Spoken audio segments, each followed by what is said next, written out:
Hi everyone, I'm Lenny Clifford with Ben Fairbank, the CEO and co-founder of RedFOX Labs.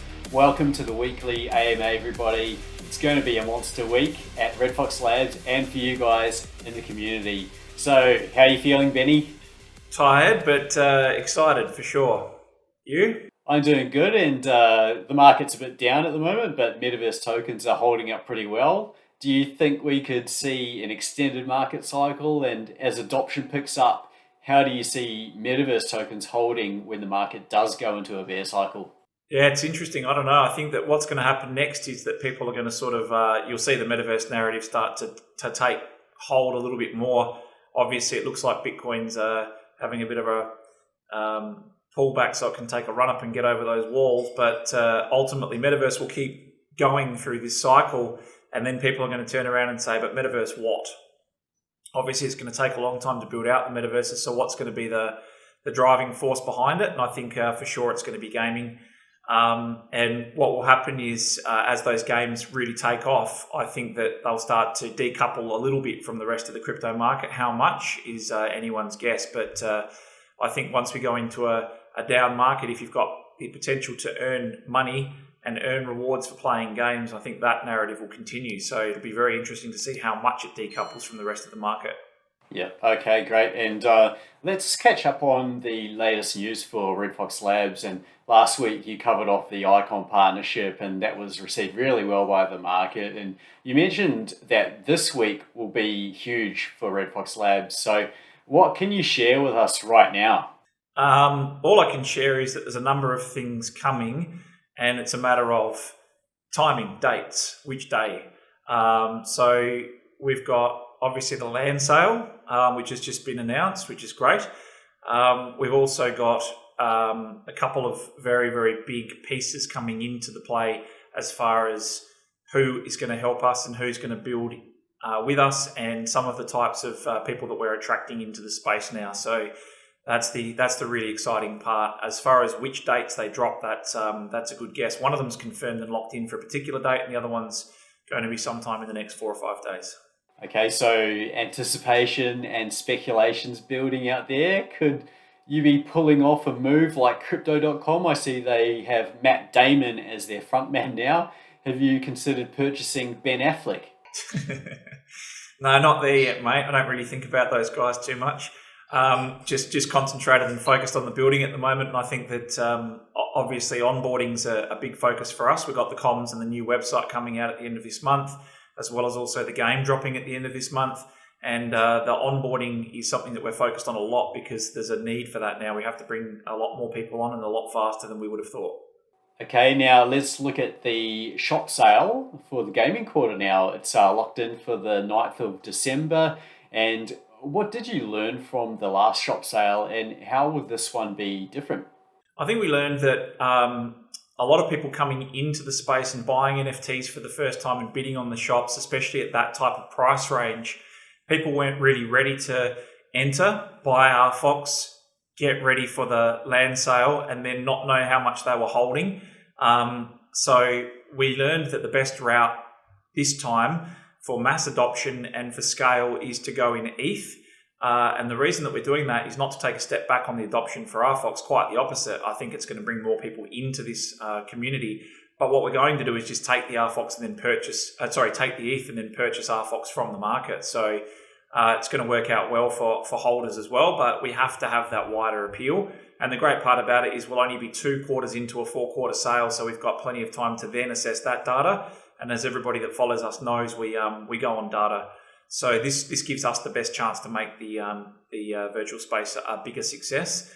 So we did learn that the barrier to entry was too big, considering the level of exposure and how many people knew who we are and were. What we don't want is people just from the community trying to pull together and buy. That's great, but we need the outside interest as well, and that's going to come through ETH. And Yield Guild Games has one of the marquee shops in the gaming quarter. What is RedFOX Labs and YGG working on together for the gaming quarter? So YGG focuses on the education behind play to earn. So there's lots of stuff that we can do there. They already got involved in the closed beta version of Cog Slam, and we'll get more heavily involved in the open versions as well. They're doing lots of partnerships with different games, so we can tap into an entire network. And the thing is that we do have a unique selling proposition in the fact that it's a free play-to-earn game. So we stand to be able to do a lot more with them. And obviously they're going to be able to educate and bring other games and other communities into the RFOX Vault. So that's an extremely exciting partnership for us as far as exposure is concerned. And who else is coming into the gaming quarter? I know you have some advanced discussions with some of the biggest global brands, and I think it's going to really blow people away once you announce it. But what can you share with us right now? If I do share anything, we stand to lose the deals. So I can't really share anything other than the fact that it's exciting. Some of the direction that we're heading will become more prevalent over the next week. But yes, we don't have, I guess the nice problem to have is we don't obviously have anywhere near enough marquee shops, only having 8. So, and we don't have any type of special deals or deals where we set aside shops for people. We've got our 3 RFOX shops per quarter, but then anything else, if clients want to come in, they've either got to purchase them from the auction or purchase them on the secondary market. So that's the issue at the moment, is trying to work out how to best help them get into the actual vault. Okay, the last shop sale was a success, and the first shop went for over 130,000 USD at the time of sale. Given the buzz around gaming and the metaverse right now, that would cause the market to view the sale a little differently. Sandbox and Decentraland tokens and land have 3x'd in the past month. What are you expecting to happen for the land sale? All we can do is plan to make sure that the auction is smooth and that it works well. Tools are all ready.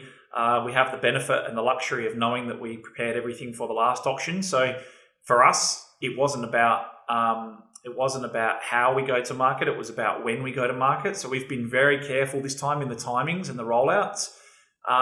But as far as how we actually expect it to perform, I'd be disappointed if it didn't perform better than the first auction. That would be testimony to the fact that we've done an okay job considering the small market size and no metaverse buzz. But with this metaverse buzz and the increased attention, I'd be shocked if it didn't do better.